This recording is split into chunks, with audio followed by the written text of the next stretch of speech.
The unmarked sedan, a bland government-issue gray that screamed anonymity, rolled to a stop with a barely audible crunch of gravel. It was the silence that felt wrong. In the manicured, perpetually buzzing suburb of Harmony Creek, silence was an omen. From his grandmother's living room window, Elias Thorne watched as two figures emerged, their dark blue windbreakers emblazoned with the gold seal of the United States Postal Inspection Service. They didn't slam the car doors, they closed them, with a soft final click that echoed louder than any shout. Another sedan pulled up behind the first. Two more agents. This wasn't a warning. This was a harvest. His gaze shifted across the street, to number 112, the immaculate beige castle ruled by Carol Ann Hargrove. The feds moved with the unhurried certainty of predators who knew their prey was cornered, their path a straight, damning line across her perfectly edged chemically green lawn. He saw her face appear in the window, a pale, confused moon. The mask of smug authority she wore like a second skin had finally cracked, revealing the brittle fear beneath. Elias raised his coffee mug in a slow, deliberate salute she would never see. The steam ghosted against the cool glass of the window pane, blurring the impending takedown of the HOA Queen. This illegal war she started over a mailbox was about to end with federal agents at her door, and he had orchestrated every second of it. Where are you watching from? Comment your city. I want to see how far this kind of HOA power reaches. It had all begun 6 months earlier, not with a bang, but with the squeal of under-lubricated golf cart wheels. Elias had just finished wrestling his grandmother's ancient lawnmower back into the garage, the smell of cut grass and two-stroke exhaust clinging to his shirt. He was still learning the rhythms of this place. After 15 years in military, intelligence, analyzing patterns in far-flung hostile territories, the deafening quiet of Harmony Creek was a language he had yet to master. The house was his now, a legacy of floral wallpaper and dusty memories he wasn't sure what to do with. He was trying to honor his grandmother's memory by keeping up her prized rose garden, the scent of which was the only thing that felt like home. Mr. Thorne? The voice was thin, sharp, and carried an undertone of perpetual disappointment. He turned. There, parked on the pristine sidewalk, was a golf cart customized with a sun canopy, and the words, HOA President, lettered, in regal gold script on the side. At the helm was a woman in her late 60s, her silver hair sculpted into a helmet of improbable rigidity. She wore a lavender pantsuit that seemed vacuum-sealed to her frame, and in her lap she held a clipboard like a scepter. This was Carol Ann Hargrove. That's me, Elias said, wiping sweat from his brow with the back of his hand. She didn't smile. Her eyes, magnified by oversized glasses, performed a surgical scan of his property, lingering on a stray dandelion near the curb with undisguised contempt. I'm Carol Hargrove, president of the Harmony Creek Homeowners Association. Welcome to the neighborhood. I'm here about a violation. No preamble, no kindness. Just the immediate assertion of power. Elias felt a familiar switch flip in his brain, the one that moved from at ease to threat assessment. A violation? I've been here 3 weeks. Bylaw 17, Section C, Paragraph 4, she recited, tapping the clipboard with a perfectly manicured nail. All mail receptacles must be mounted at a height no less than 41 inches from the ground level. She produced a small, silver, measuring tape from her pocket with a theatrical flick of her wrist. Yours, Mr. Thorne, is 39.5 inches. That's a $100 fine for the first offense. He stared at her, then at the mailbox his grandfather had installed 50 years ago. It was a sturdy, classic black box on a wooden post, weathered by decades of Florida sun and storms. The idea of it being in violation was so absurd it was almost funny. You're kidding, right? Carol's lips thinned into a bloodless line. We at the HOA do not kid about property values, Mr. Thorne. This isn't some lawless jungle. We have standards. The hum of the golf cart's electric motor was the only sound for a moment. He could smell her perfume, a cloying lilac scent that seemed to be actively fighting the sweet fragrance of his grandmother's roses. It was a smell he would come to associate with dread. He felt the first flicker of outrage, the hot spark that would eventually ignite a full-blown war. This wasn't about a mailbox. It was about control. "I'll look into it," he said, his voice flat and controlled. It was a dismissal. He'd dealt with petty tyrants on 4 continents. He knew their language. She saw it as a challenge. "You have 7 days to rectify the issue, or the fine doubles. Have a blessed day." She put the golf cart in gear. The quiet whir of the motor, a smug, parting shot as she glided away to police the rest of her kingdom. That night, surrounded by boxes he still hadn't unpacked, Elias didn't fix the mailbox. He unboxed his military-grade scanner and a stack of his grandmother's old files. He found the original 1972 HOA covenants and all subsequent amendments, bound in a dusty blue folder. He spent hours cross-referencing, highlighting. The only sounds the rustle of dry paper and the low hum of his refrigerator. The stale coffee he was drinking tasted like determination. He was mapping the battlefield. Around 2 a.m., he found it. Tucked away in the 2005 addendum was a single, beautiful sentence. It was his first knowledge bomb, a piece of legal ammunition he didn't even know he was looking for. The clause stated that any pre-existing structures, including fences, sheds, and mail receptacles, installed prior to the 2010 regulations were grandfathered in, exempt from aesthetic or dimensional changes unless they posed a direct safety hazard. His grandfather's mailbox was safe. It was legally untouchable. If you've ever been bullied by an HOA, you're going to love this ending. Stick with me. The next day, Elias waited. He performed what his old unit called surveillance prep, setting up a small, discreet security camera on his porch, ostensibly for package deliveries. In reality, he was establishing a baseline of Carol's behavior. She made 2 passes, in her golf cart before noon, her head swiveling like a turret, eyes scanning for new infractions. When she finally stopped, fine notice in hand, he was ready. He met her on the lawn, holding a freshly printed copy of the 2005 addendum. "Morning, Carol," he said, his tone deliberately casual. "Before you give me that, you might want to look at this." He handed her the paper. She held it at arm's length, her nose wrinkled as if it smelled bad. He watched her read it, her eyes darting back and forth. He saw the flicker of comprehension, immediately followed by the stubborn refusal to admit defeat. "This is an old document," she sniffed, handing it back. "The new rules supersede this." "That's not how grandfather clauses work," Elias explained, keeping his voice level. "It's a legally binding part of the covenant you're supposed to be enforcing. The mailbox stays. There is no violation." For a moment, she was speechless. He had used her own rulebook against her. It was a tactical victory, and he could see in her eyes that it was an unforgivable offense. She hadn't been proven wrong, she had been challenged. The air grew thick with a tension that felt like the pressure before a summer thunderstorm. He could feel the fine hairs on his arms stand up. "We'll see about that," she finally hissed, her voice a low threat. She crumpled the new fine notice in her fist, the sound of the paper crackling like dry leaves. She didn't drive away. She reversed, her eyes locked on his, a clear and deliberate act of intimidation, before spinning the cart around and speeding off. He knew then that this was no longer about a mailbox. He had embarrassed her, and in her small kingdom, that made him an enemy of the state. The retaliation was swift and petty. A week later, a notice appeared taped to his door. This one was for unapproved lawn ornamentation. The target, his grandmother's collection of 5 ceramic garden gnomes, which she'd lovingly placed among her roses.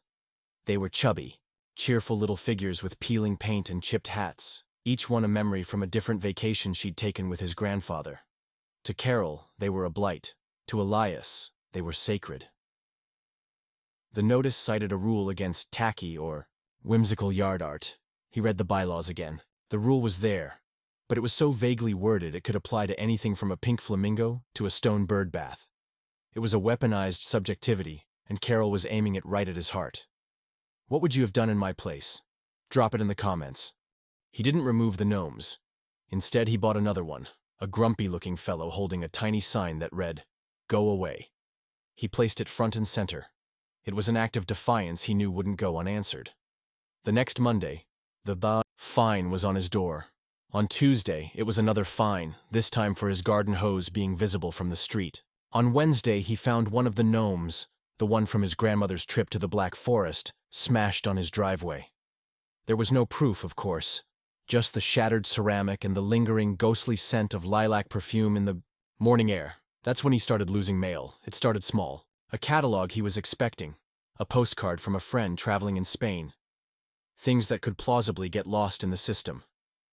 He reported it to the local post office, and they opened a file, but there wasn't much they could do.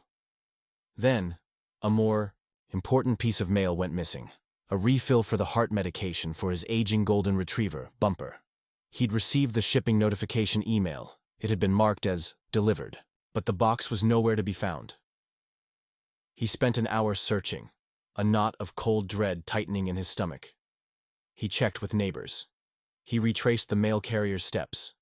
Nothing. He ended up paying for an emergency vet visit and a new, exorbitant prescription. As he paid, he felt the rage solidifying into something cold and hard. This was no longer just harassment. This was an attack on his family. That evening, he pulled up the footage from his porch camera. He scrolled through. Hours of footage. The mail carrier arriving at 2:15 p.m., placing a small box and a handful of letters in his mailbox.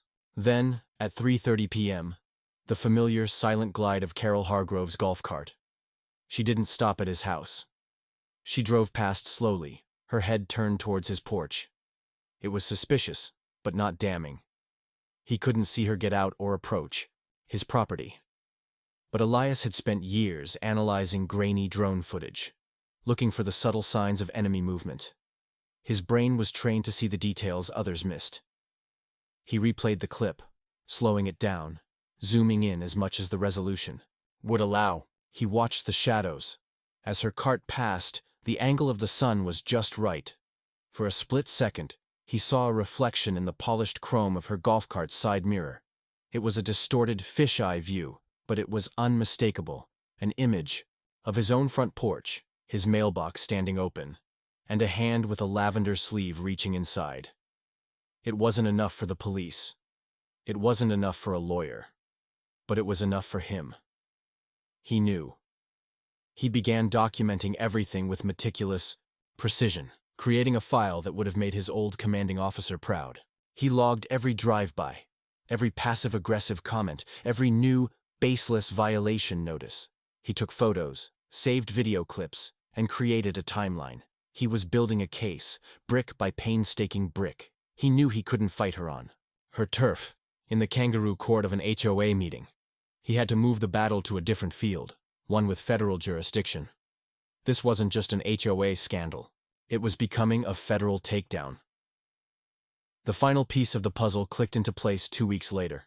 He was waiting on a replacement credit card and a letter from the VA regarding his benefits. Neither arrived. He called the bank. The card, they said, had been delivered 4 days ago. He called the VA. The letter, containing sensitive personal information, had been sent 10 days prior. They were gone. Vanished between the mail truck and his front door. A cold certainty settled over him.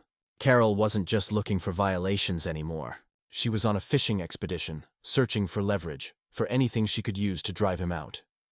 Tampering with a veteran's VA correspondence was a line she couldn't possibly understand she had crossed. That night, he sat in the dark, the glow of his monitor illuminating his face. He re-watched the clip of her golf cart, the damning reflection in the mirror. Then he pulled up a new clip from that afternoon. There she was again, making her daily rounds. This time, she stopped at her own mailbox. She pulled out her mail, then did something odd. She shuffled through the stack, pulled one envelope out, and slipped it into the large canvas tote bag she always had with her, instead of taking it inside. It was a deviation from her normal pattern. He zoomed in. The image was blurry, but it was there. The envelope she hid had a clear plastic window on the front. It looked exactly like a bill or a bank statement. He rewound his own footage from the mail carrier's delivery.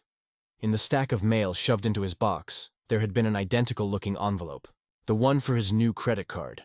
He froze the frame. His breath caught in his chest. Her hand, her lavender sleeve, her tote bag, and his mail. It wasn't just snooping anymore. He was staring at irrefutable proof of mail theft. A federal offense, punishable by up to 5 years in prison. A cold smile touched his lips. The HOA Queen had just made a fatal error. She thought she was fighting a war over garden gnomes and mailboxes. She had no idea she had just declared war on the United States Postal Service, and Elias Thorne was about to give them a call. The image on his monitor was a declaration of war. Elias saved the video file to a secure encrypted drive, then saved 2 backups. In his world, data was ammunition, and you never entered a conflict with just one magazine. He didn't feel a rush of victory, but the cold, sharp focus that precedes a complex operation. Carol Hargrove had escalated from a petty tyrant into a federal criminal. His strategy had to escalate with her. His first call wasn't to a lawyer or the local police. It was to the number etched on the bottom of every blue USPS collection box, a number most people never notice: the United States Postal Inspection Service. The voice that answered was calm, professional, and devoid of emotion. Elias methodically laid out the situation, stripping away the HOA drama of gnomes and mailboxes, and presenting only the actionable intelligence.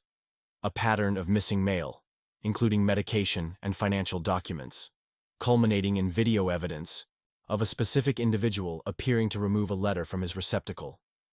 He sent the encrypted video file while still on the phone. There was a long pause on the other end of the line, just the faint sound of typing. "Agent Miller," the voice finally said, giving his name for the first time. "What you're describing is a felony, Mr. Thorne. However, a reflection in a chrome mirror is compelling, but it might not be enough for a warrant. Her defense attorney would argue it's inconclusive." The agent's tone was a bucket of cold water. "What we need is something undeniable, a pattern, or catching her in the act." "So, what you're saying is, I need to keep gathering intel," Elias translated. "We'll open an investigative file," Miller confirmed. "Keep your camera running. Document every piece of mail you're expecting versus what you receive. Call us immediately if another package goes missing. Do not, under any circumstances, engage with the suspect. Don't let her know you're on to her." The call ended, leaving Elias in the quiet hum of his study. The game had changed. He wasn't just fighting for his own peace and quiet anymore. He was now a civilian asset in a federal investigation. The stakes were higher, but the rules were clearer. He felt a grim sense of purpose settle over him. Carol thought her enemy was a quiet veteran who just wanted to be left alone. She had no idea she was now the target of a methodical intelligence-gathering operation. As Elias focused on his silent, patient watch, Carol, oblivious, opened a new front. Her attacks became more personal, more insidious. She couldn't get him on the mailbox, so she started poisoning the well of public opinion. At the community pool, its water a startling chemical blue. Elias overheard snippets of conversation. He saw the mothers pulling their children a little closer when he walked past. He caught the sideways glances from men washing their cars. The air, thick with the smell of chlorine and coconut sunscreen, now carried the stench of gossip. He finally understood the extent of it when his next-door neighbor, a friendly but timid accountant named David, caught him at the end of his driveway. David shifted his weight from foot to foot, unable to meet Elias's eyes. "Hey, Elias," he stammered, his voice low. "Look, I don't believe it for a second, but Carol's been talking." "Talking about what?" Elias asked, his posture unchanging, his gaze steady. "Just stuff. That you're some kind of recluse with a short fuse. She's mentioning your military service, but twisting it, making you sound unstable." David finally looked up, his face etched with apology.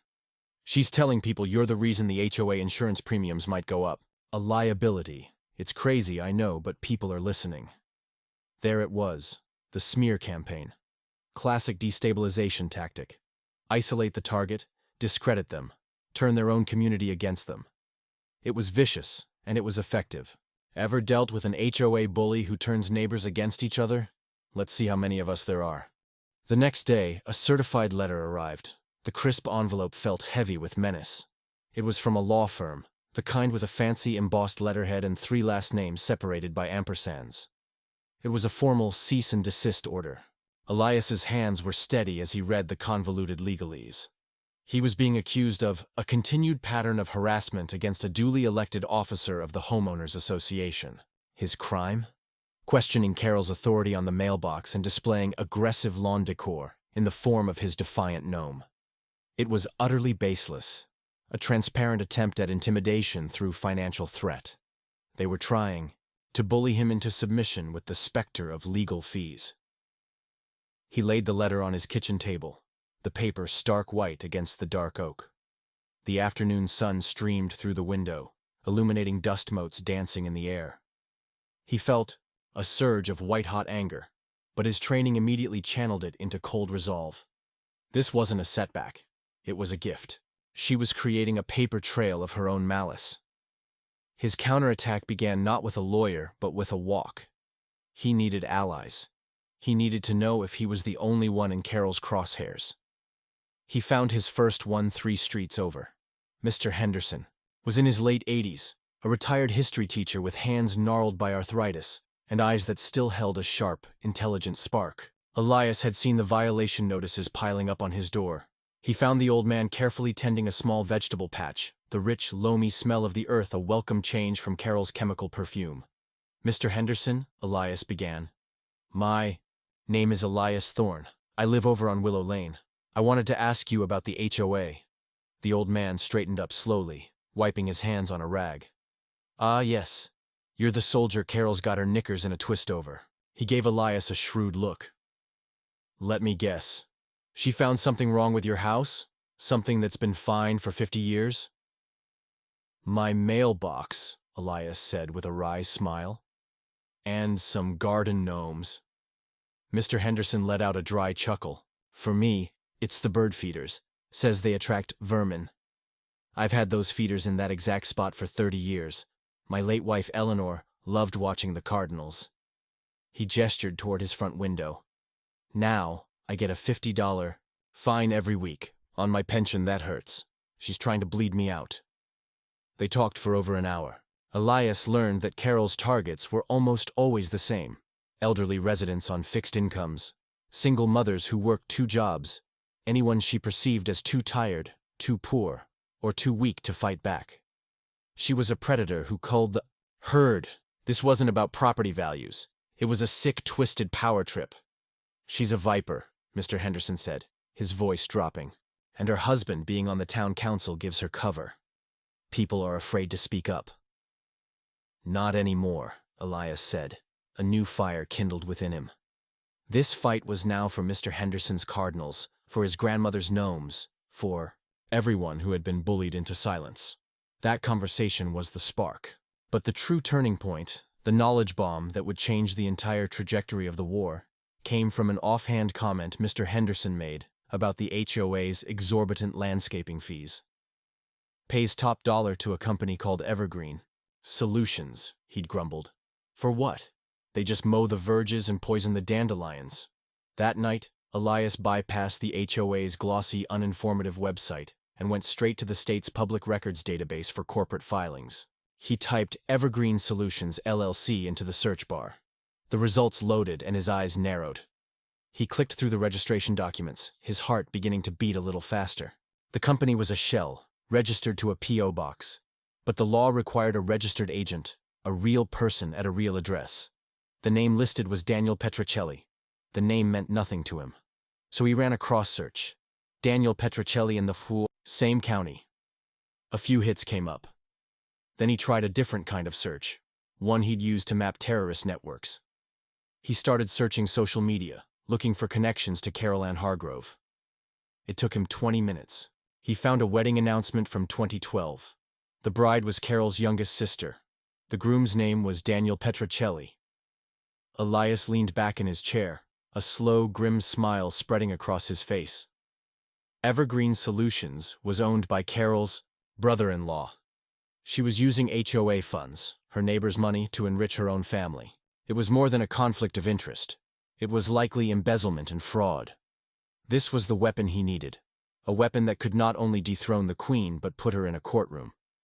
If you think HOAs should be held accountable, type yes, so we can get this trending. He printed everything: the corporate filings, the wedding announcement, a family photo he found online showing Carol standing right next to Daniel Petrocelli. He compiled it into a neat, undeniable package. The next HOA meeting was in 1 week. He planned to walk in, present his findings, and watch her empire crumble. But he had made a critical error. He had underestimated how far her tentacles reached. 2 days before the meeting, a white truck from the town's code enforcement department pulled up to his curb. A man with a clipboard and the same look of bored authority as Carol stepped out. "Elias Thorne?" the man asked, not waiting for an answer. "We received an anonymous complaint about an unpermitted structure on your property." He was led to the backyard, to the small wooden deck his grandfather had built by hand 30 years ago. It was where his grandmother used to sit and drink her iced tea, surrounded by her roses. It was sturdy, safe, and filled with memories. The code enforcement officer tapped a railing with his pen. "This isn't to modern code," he declared. "Railings are too low. Joist spacing is too wide. Was a permit ever pulled for this?" "It was built before this area was even fully incorporated," Elias said, a cold feeling creeping up his spine. "Doesn't matter," the officer said, already writing. "It's a violation. You've got 30 days to tear it down or bring it up to 2025 code standards. Rebuilding will require a full set of architectural plans and permits. Either way, it's coming down." He slapped a bright orange violation sticker onto the deck railing. It felt like a desecration. The blow was staggering. This wasn't an HOA fine he could fight. This was a municipal order, backed by the full weight of the town government. The same town where Carol's husband sat on the council. She had outmaneuvered him, using her political connections to land a punch that was both devastatingly expensive and emotionally gutting. The cost to rebuild would be thousands of dollars he didn't have. He was being attacked on 2 fronts, and one of them was legally unassailable. What they did next almost made me lose everything, but it also gave me the win of my life. That evening, Carol made a victory lap in her golf cart. She stopped right at the edge of his property, her face a mask of triumphant pity. "Such a shame about the deck," she called out, her voice dripping with fake sympathy. "Those old structures can be such a liability. It's for your own safety. You understand?" Elias walked slowly towards her, his hands clenched at his sides. He stopped a few feet away. "This was you," he said, his voice dangerously quiet.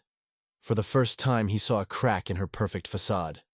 Her smile faltered, and a flicker of something raw, fear, desperation, crossed her face. "This neighborhood is all I have," she snapped, her voice suddenly brittle. "People used to respect what my husband and I built here. I won't let you, with your broken gnomes and your disrespect for the rules, tear it all down." It was a stunning admission. Her tyranny wasn't born of strength, but of a pathetic, desperate fear of becoming irrelevant. She wasn't a queen, defending her castle. She was a ghost, haunting the ruins of her own significance. The revelation didn't soften him. It hardened his resolve. He felt his phone buzz in his pocket. He turned his back on her without another word, a dismissal more profound than any insult, and answered it. "Thorne," he said. "Agent Miller." The voice of the postal inspector was crisp. "I got your email about the financial evidence. That's a strong motive for witness intimidation or trying to force a complainant to move. It elevates the case." "She's backed me into a corner." "Miller," Elias said, watching Carol's golf cart retreat, its electric whir sounding like a defeated sigh. "She's using the town against me. I might have to pull back, deal with this deck." "Don't," Miller said, his voice firm. "You've given us enough. We're greenlighting the operation. We're going to set up a controlled delivery. A bait package." Elias stood motionless, the orange sticker on his grandfather's deck glowing like a malevolent eye in the setting sun. "What kind of bait?" he asked. "Something she won't be able to resist," Miller replied. "A small electronics box from a high-end brand. Inside will be a battery-powered GPS tracker, and an inert resin powder that's invisible to the naked eye but glows under UV light. It's addressed to you. We're going to watch her take it, and when she does, we'll have everything we need." A vision flashed in Elias's mind. The package sitting in his mailbox. A Trojan horse awaiting its moment. The next 60 seconds of this story will show you exactly how a single document can destroy an entire HOA. Elias looked across the street at Carol's perfectly manicured lawn, at the windows that were like vacant eyes. The trap was about to be set. The only question left was whether the Queen would be foolish enough to walk into it. The morning of the operation dawned hot and still, the Florida air already thick enough to drink. A nervous energy, like the static before a lightning strike, crackled just beneath the surface of Harmony Creek's placid facade. From his living room window, Elias Thorne had a clear line of sight to his mailbox. It looked impossibly ordinary, a simple black box on a wooden post, yet today it was the epicenter of a federal sting. Down the street, parked between a minivan and an SUV, was a windowless van that Elias knew was packed with surveillance equipment. Agent Miller's voice, a low, steady murmur in his ear through a discreet wireless earpiece, was the only thing that felt real. "Subject matter expert is in position," Miller said, using the operational term for Elias. "All units, radio, silence until the package is on site." Elias took a slow sip of his coffee. It tasted metallic, and he could feel his pulse hammering a steady, rhythmic beat against his ribs. This was different from any op he'd ever run. There were no foreign hostiles, no imminent physical threat, just a quiet suburban street and a predator in a lavender pantsuit. Yet the stakes felt just as high. This was for his home, for his grandmother's memory, for Mr. Henderson and his Cardinals. The familiar, rumbling groan of the mail truck broke the silence. Elias watched as the carrier, a middle-aged woman named Brenda, who was a sworn federal officer and fully briefed on the operation, pulled up to his curb. The rustle of envelopes, the metallic clank of the mailbox door opening, sounds he'd come to dread, now signaled the beginning of the endgame. She placed the bait package, a small brown box with the logo of a fancy electronics company, on top of the letters. The trap was armed. "Package is live," Miller's voice crackled softly. "We are on the clock." Now came the hardest part. The wait. Every minute stretched into an hour. The sun climbed higher, baking the asphalt until heat waves shimmered. Above it, a teenager on a skateboard rattled by. A dog barked. Elias's senses were on high alert, cataloging every normal sound, waiting for the one that wasn't. He scanned Carol's house across the street. No movement. The sheer, oppressive stillness of the neighborhood felt like a held breath. What would you do in this moment? Could you handle the suspense? Tell me in the comments. Then he heard it. Faint at first, then growing louder. The high-pitched electric whir that had haunted his days for months. "Target is mobile," Elias whispered into his sleeve, his voice calm despite the adrenaline coursing through him. "Moving south on Willow Lane." "Copy that," Miller replied. "All units, stand by." Carol's golf cart, the Enforcer, rolled into view. She was making her morning patrol, her head swiveling in its usual judgmental arc. She passed Mr. Henderson's house, slowing to glare at his bird feeders. She passed the house of the single mom, her eyes lingering on a tricycle left on the lawn. She was a shark gliding through familiar waters, completely unaware of the hook, waiting for her. As she approached Elias's house, her speed slowed to a crawl. Elias held his breath. He could feel the collective focus of the unseen agents in the van, all their attention narrowed down to this one woman. This one moment. She stopped. The silence that followed the cessation of the electric motor was deafening. She sat for a long moment, her gaze fixed on his mailbox. She looked up and down the empty street, a cursory, almost lazy check for witnesses. She thought she was alone. She thought she was invisible. With a final, furtive glance, she swung her legs out of the cart. She moved with a practiced ease that spoke of repetition. Elias watched, his jaw tight, as she walked the few steps to his mailbox. Her hand, lavender sleeve stark against the black metal, reached in. She shuffled through the letters, her fingers finding the small box. She pulled it out. For a split second, she examined it, a flicker of greedy curiosity on her face. Then, in one smooth, damning motion, she slipped it into the large canvas tote bag hanging from the cart's canopy. "Solid copy," Elias said into his comms, his voice like ice. "Target has acquired the package." "Go," was Miller's only reply. It was as if the street itself came alive. The side door of the nondescript van slid open. Two men in dark blue windbreakers emerged, moving with a fluid, no-nonsense purpose. The unmarked sedan Elias had seen once before peeled away from the curb, its engine a low growl, boxing in the golf cart from behind. Carol was just turning to get back in her cart when the first agent, a tall man with a grim face, stepped onto her path. "Carol Hargrove?" he said, his voice carrying an authority that brooked no argument. Her face, which had been a mask of smug satisfaction, crumbled.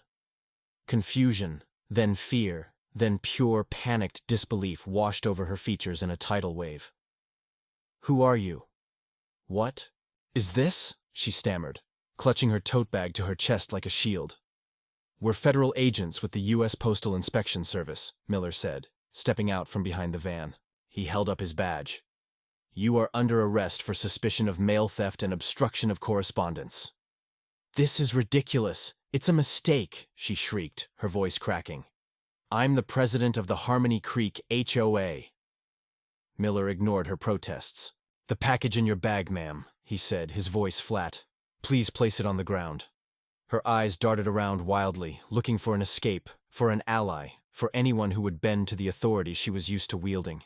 She found only the hard, unblinking faces of federal officers and the slowly gathering crowd of her neighbors, drawn out of their homes by the commotion. She saw Mr. Henderson on his porch, his arms crossed over his chest. She saw David, the timid accountant, staring with his mouth agape. And then her eyes found Elias, standing on his own porch, watching her downfall. In that moment, she knew. One of the agents took the tote bag from her. He pulled out the bait package and a small, handheld UV flashlight. He clicked it on, and a purple beam cut through the bright morning. As he passed it over Carol's hands, a faint, shimmery powder, completely invisible moments before, now glowed with an eerie, incriminating light. Her gasp was a choked, pathetic sound. It was the irrefutable scientific proof of her guilt. The click of the handcuffs was the final punctuation mark on the end of her reign. The fallout was immediate and spectacular. The arrest of an HOA president by federal agents was a local news sensation. The story of the illegal takedown, the mail theft, the harassment, and the sting operation became the talk of the town. But Elias knew the battle wasn't over. The federal charges would handle Carol's mail theft, but it wouldn't fix the broken, corrupt system she had created. He met with a pro bono lawyer who specialized in property law, a sharp woman whose eyes lit up when Elias laid out the file he had compiled on the Evergreen Solutions fraud. "She's cooked," the lawyer, Ms. Davies, said, tapping the printout of the corporate filing. "But we can do more than just get her. We can liberate the entire neighborhood." She leaned forward and delivered the final, most devastating knowledge bomb of the entire war.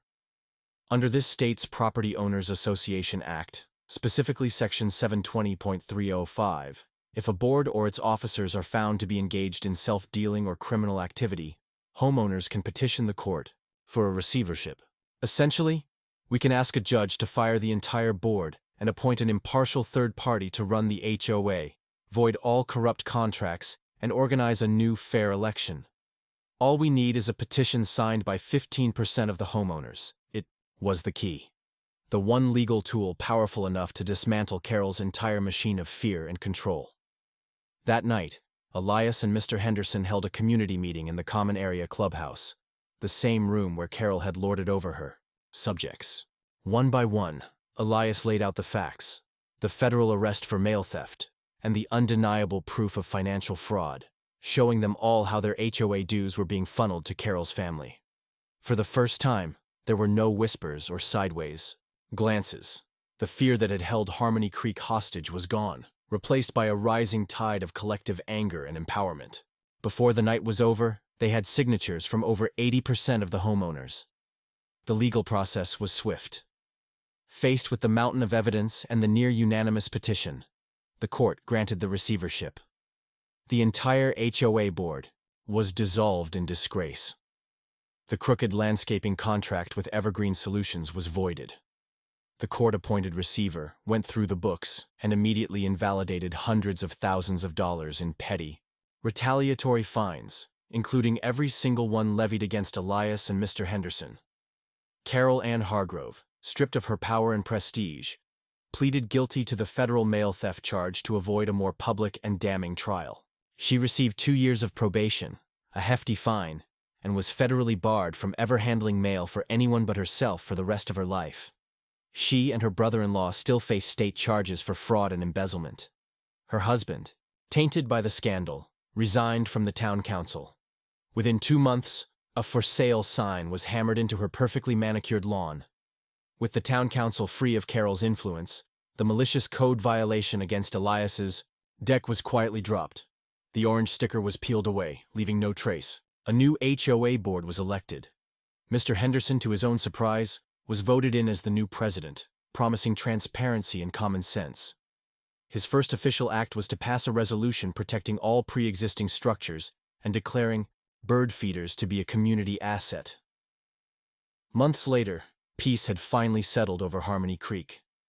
It was a different kind of quiet now. Not the oppressive silence of fear, but the gentle, humming peace of a community at ease.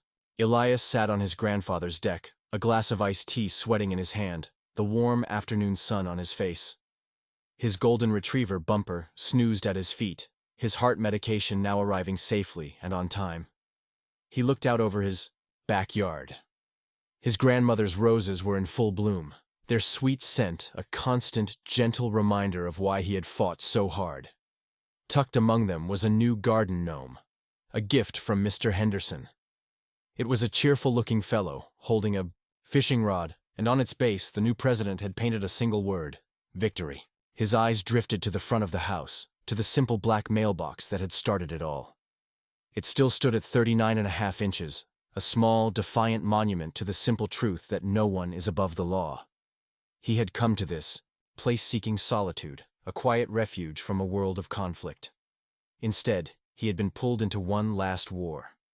But in fighting for his home, he had inadvertently built one, forging bonds with his neighbors and helping to heal a fractured community. He had not only defended his grandmother's legacy, he had created his own. The fight against corruption, whether in a faraway country or a quiet suburban street, starts with one person refusing to back down. If you believe no one is above the law, hit subscribe so we can take down every corrupt HOA together. Your story could be next. Comment your HOA horror below. And if this victory for justice meant something to you, like, share, and tag a friend who needs to hear that the good guys can and do win.